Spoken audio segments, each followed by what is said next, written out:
Hey friends, and welcome back to A Simple Truth, and welcome to Ruth. This is going to be a 4-chapter book, and we're going to hit it all out at once. So it's going to be kind of a blitz going through there, about 4 chapters. So really, really good stuff in here.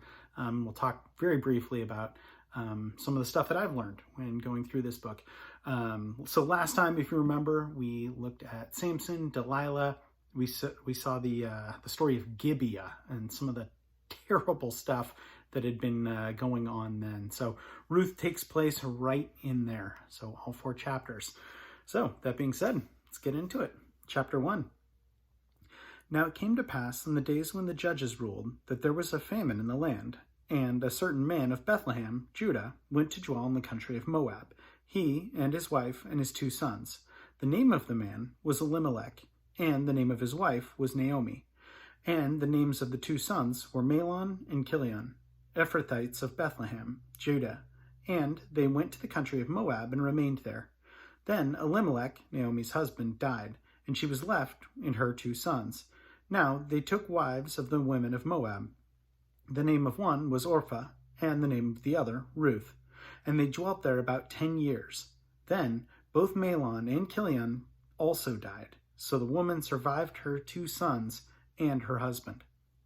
Then she arose with her daughters-in-law that she might return from the country of Moab, for she had heard in the country of Moab that the Lord had visited his people by giving them bread.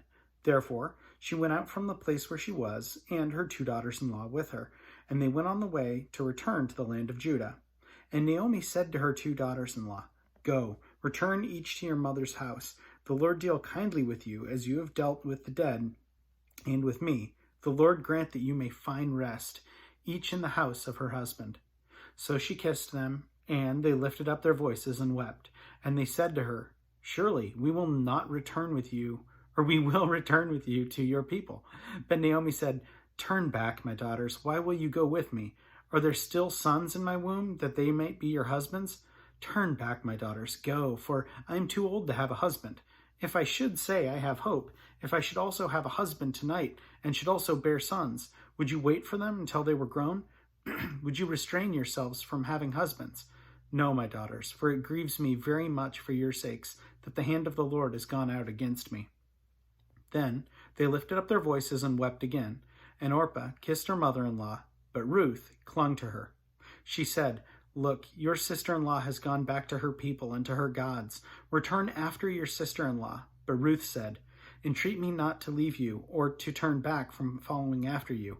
For wherever you go, I will go, and wherever you lodge, I will lodge. And your people shall be my people, and your God, my God. Where you die, I will die, and there I will be buried. The Lord do to me so also, if anything but death parts you and me. When she saw that she was determined to go with her, she stopped speaking to her. Now the 2 of them went until they came to Bethlehem, and it happened that when they had come to Bethlehem, that all the city was excited because of them, and the women said, Is this Naomi? But she said to them, Do not call me Naomi, call me Mara, for the Almighty has dealt very bitterly with me. I went out full, and the Lord has brought me home again empty. Why do you call me Naomi, since the Lord has testified against me, and the Almighty has afflicted me? So Naomi returned, and Ruth the Moabitess, her daughter-in-law, with her, who returned from the country of Moab. Now they came to Bethlehem at the beginning of the barley harvest. Chapter 2. There was a relative of Naomi's husband, a man of great wealth of the family of Elimelech. His name was Boaz. So Ruth the Moabitess said to Naomi, Please let me go to the field and glean heads of grain after him in whose sight I might find favor. And she said to her, Go, my daughter. Then she left and went and gleaned in the field after the reapers. And she happened to come to the part of the field belonging to Boaz, who was of the family of Elimelech. Now behold, Boaz came from Bethlehem and said to the reapers, The Lord be with you. And they answered him, The Lord bless you. Then Boaz said to his servant who was in charge of the reapers, Whose young woman is this? So the servant who was in charge of the reapers answered him and said, It is the young Moabite woman who came back with Naomi from the country of Moab. And she said, Please let me glean and gather after the reapers among the sheaves. So she came and continued from morning until now, though she rested a little in the house. Then Boaz said to Ruth, You will listen, my daughter, will you not? Do not go to glean in another field, nor go from here, but stay close by my young women. Let your eyes be on the field which they reap, and go after them. Have I not commanded the young men not to touch you? And when you are thirsty, go to the vessels and drink from what the young men have drawn. So she fell on her face, bowed down to the ground, and said to him, Why have I found such favor in your eyes, that you should take notice of me, since I am a foreigner? And Boaz answered and said to her, It has been fully reported to me that all that you have done for your mother-in-law since the death of your husband, and how you have left your father and your mother in the land of your birth, and have come to a people whom you did not know before. The Lord repay your work, and a full reward be given you by the Lord God of Israel, under whose wings you have come to find refuge. Then she said, Let me find favor in your sight, my Lord, for you have comforted me, and have spoken kindly to your maidservant, though I am not like one of your maidservants. Now Boaz said to her at mealtime, Come here and eat the bread, and dip your piece of bread in the vinegar. So she sat beside the reapers, and he passed parched grain to her, and she ate and was satisfied, and kept some back. And when she rose up to glean, Boaz commanded his young men, saying, Let her glean, even among the sheaves, and do not reproach her. Let her grain from the bundles fall purposely for her. Let it be that she may glean, and do not rebuke her. So she gleaned in the field until evening, and beat out what she had gleaned, and it was about an ephah of barley. And she took it up and went into the city, and her mother-in-law saw what she had gleaned. So she brought out and gave to her what she had kept back after she had been satisfied. And her mother-in-law said to her, Where have you gleaned today? And where did you work? Blessed be the one who took notice of you. So she said to her mother-in-law with whom she had worked, and said, The man's name with whom I had worked today is Boaz. Then Naomi said to her daughter-in-law, Blessed be he of the Lord, who has not forsaken his kindness to the living and the dead. And Naomi said to her, This man is a relation of ours, one of our close relatives. Ruth the Moabitess said, He also said to me, You shall stay close to my young men until they have finished all my harvest. And Naomi said to Ruth, her daughter-in-law, It is good, my daughter, that you go out with these young women, and that the people do not meet you in any other field. So she stayed close by the young women of Boaz to glean until the end of barley harvest and wheat harvest, and she dwelt there with her mother-in-law. Chapter 3. Then Naomi, her mother-in-law, said to her, My daughter, shall I not seek security for you, that it may be well with you? Now Boaz, whose young women you were with, is he not our relative? In fact, he is winnowing barley tonight on the threshing floor. Therefore, wash yourself and anoint yourself, put on your best garment, and go down to the threshing floor. But do not make yourself known to the man until he has finished eating and drinking. Then it shall be, when he lies down, that you shall notice the place where he lies, and you shall go in, uncover his feet, and lie down, and he will tell you what you should do. And she said to her, All that you say to me I will do. So she went down to the threshing floor and did all according to her that her mother-in-law had instructed her. And after Boaz had eaten and drunk, and his heart was cheerful, he went to lie down at the end of the heap of grain. And she came softly, uncovered his feet, and lay down. Now it happened at midnight that the man was startled and turned to himself, and there was a woman lying at his feet. And he said, Who are you? So she answered, I am Ruth, your maidservant. Take your maidservant under your wing, for you are a close relative. Then he said, Blessed are you of the Lord, my daughter, for you have shown more kindness at the end than at the beginning, in that you did not go after young men, whether poor or rich. And now, my daughter, do not fear. I will do for you all that you request, for all the people of my town know that you are a virtuous woman. Now, it is true that I am a close relative. However, there is a relative closer than I. Stay this night, and in the morning it shall be that if he will perform the duty of a close relative for you, good, let him do it. But if he does not want to perform the duty for you, then I will perform the duty for you. As the Lord lives, lie down until morning. So she lay at his feet until morning, and then she arose before one could recognize another. Then he said, Do not let it be known that the woman came to the threshing floor. Also he said, Bring the shawl that is on you and hold it. And when she held it, he measured 6 ephahs of barley and laid it on her.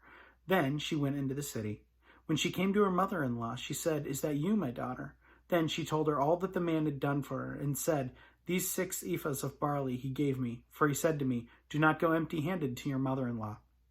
Then she said, Sit still, my daughter, until you know how the matter will turn out, for the man will not rest until he has concluded the matter this day.